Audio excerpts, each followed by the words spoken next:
Hello, I'm Mary Jane Cuneo from Harvard Library. I'm here with my colleague, Stephen Riel. Welcome to the final module of this RDA and NACO Series Authority Workshop, Bridge Version. It will summarize what has been covered in the previous modules while highlighting the differences between AACR2 and RDA. Broad topics will be covered first, then specifics. First, let's go over some overall points. Some of our documentation has been replaced, while some, like DCM-Z1, has simply been updated for use with RDA. The policy statements that apply to series are labeled PCC practice because they do not apply to LC. Also, it's important to note that authority data for series must include attributes of works, expressions, and manifestations to ensure identification of the entity described. For series statements and series authorized access points, many of the instructions under AACR2 resided in rule interpretations. Most of them have been carried over into the RDA environment as policy statements. Because the RDA toolkit does not map rule interpretations to policy statements, it takes some effort to locate these instructions at first. Policy statements can be searched in the RDA toolkit or in Cataloger's desktop by keyword.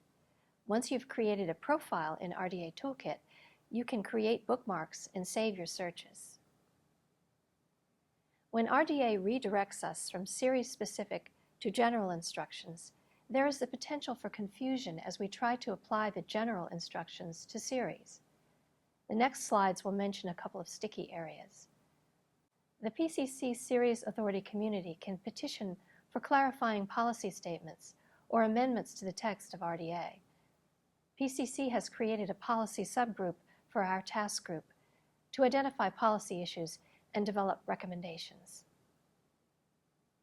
The new elements of authority data introduced by RDA will help us move towards a bibliographic environment that is better integrated with the larger world of information. Over time, we'll gain a sense of what's worth coding under what circumstances. Now it's time to get specific about what has changed.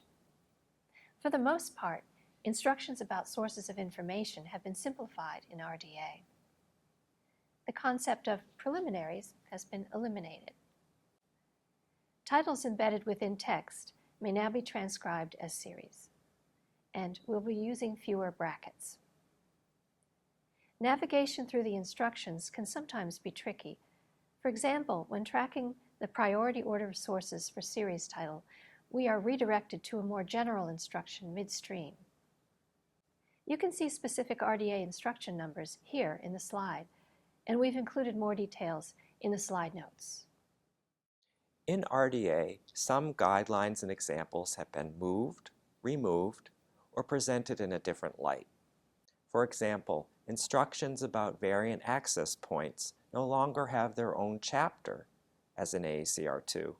They are now optional, and most of the guidance has been moved into policy statements.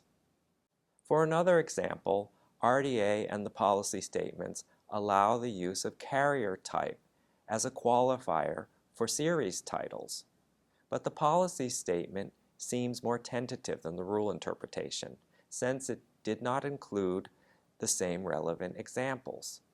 This topic is likely to be discussed and clarified in the near future. The demise of the rule of three will lead to more name title series authorized access points for the analyzed parts of multi-part monographs.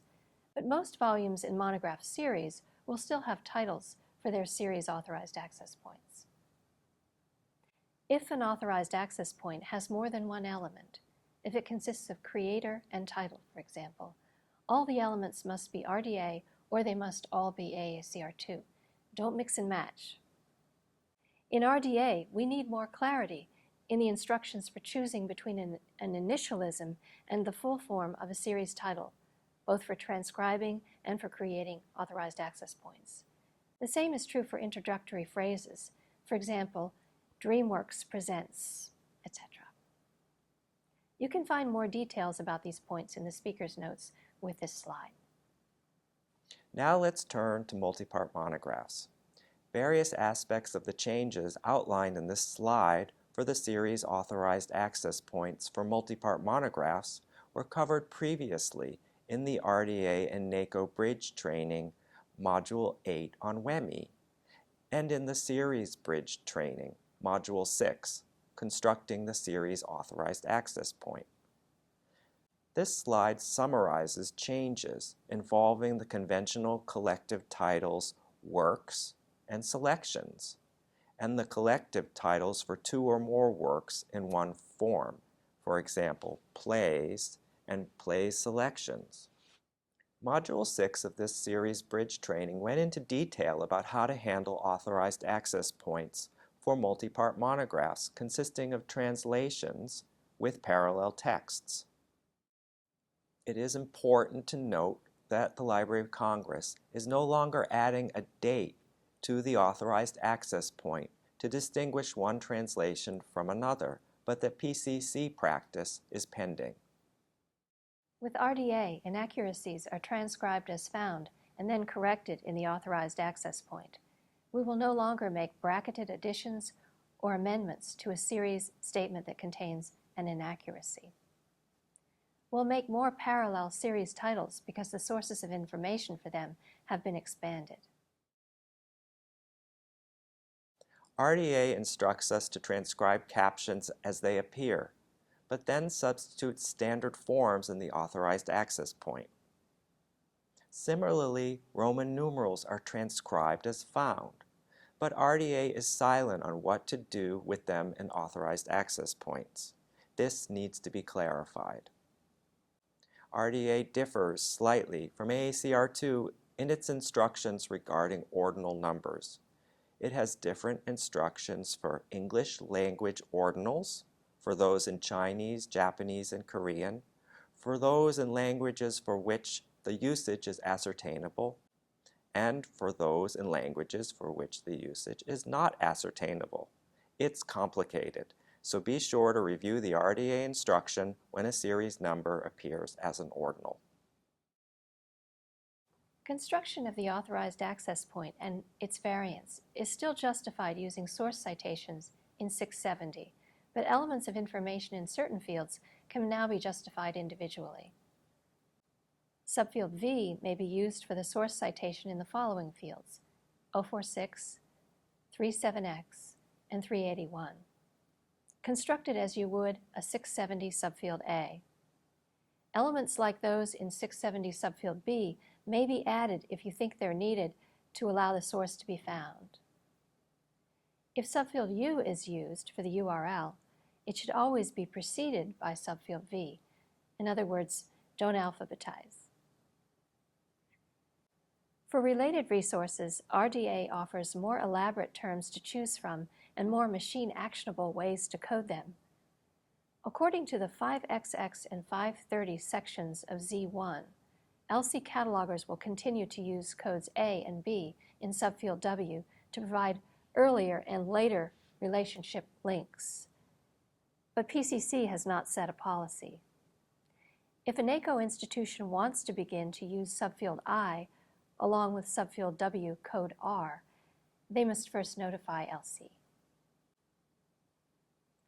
Republications are handled the same under RDA and AACR2 with respect to any series in which they may be issued. Z1 has instructions about local treatment of republications in series that may need to be reviewed in light of RDA.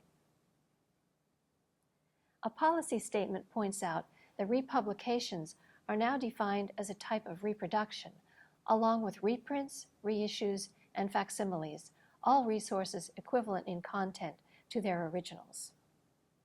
Independent of RDA implementation, 670 and 675 have recently been redefined, changing the way we use them in series authority records with 5XXs. Any sources yielding information at all go into 670s, whether the information supports the 1XX or the 5XX. The 675 only cites sources where no relevant information was found at all. This concludes Module 8, the final part of RDA in NACO's Series Authority Bridge Training. We hope you found it useful. If you have questions that your local trainer or your institution's NACO liaison cannot answer, the Library of Congress will be setting up a new email account for questions related to Series. These questions will be forwarded to a list of active PCC Series catalogers for resolution. Look for an announcement of the email account on the PCC list.